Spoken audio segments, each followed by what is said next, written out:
একজন নবীর ছেলে, তবুও বাঁচতে পারেনি। কেন জানেন? প্রচণ্ড বৃষ্টি, আকাশ যেন ফেটে গেছে, চারিদিকে শুধু পানি আর পানি।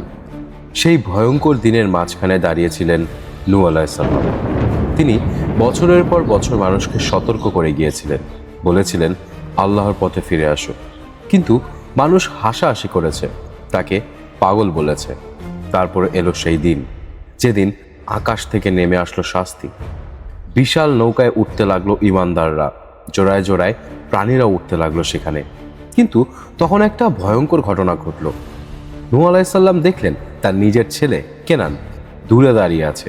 পানি বাড়ছে, ঢেউ পাহাড়ের মতো উঁচু হয়ে যাচ্ছে। একজন বাবা কাঁদতে কাঁদতে ডাক দিলেন, হে আমার ছেলে, আমাদের নৌকায় উঠে পড়ো। কিন্তু কেনান অহংকার করে বলল, আমি পাহাড়ে উঠে যাব, পাহাড় আমাকে বাঁচিয়ে দিবে। ভাবুন একবার, একজন নবীর ছেলে, তার সামনে মুক্তির নৌকা দাঁড়িয়ে, তবুও সে বিশ্বাস করল না। তখন নূহ আলাইহিসসালাম শেষবারের মতো বললেন, আজ আল্লাহর শাস্তি থেকে কেউ বাঁচতে পারবে না।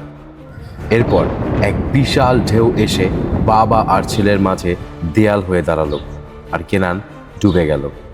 শুধু ছেলে না, নূহ আলাইহিসসালামের স্ত্রীও কাফিরদের সাথে ছিল। তিনি সত্যকে মানেননি, তিনিও রক্ষা পাননি। এই ঘটনা একটা ভয়ঙ্কর সত্য শেখায়, কাউকে বাঁচায় না তার পরিবার, বাঁচায় তার ঈমান। তুমি নবীর ছেলে হলেও যদি সত্যকে অস্বীকার করো, তাহলে সেই সম্পর্ক তোমাকে কখনো রক্ষা করতে পারবে না।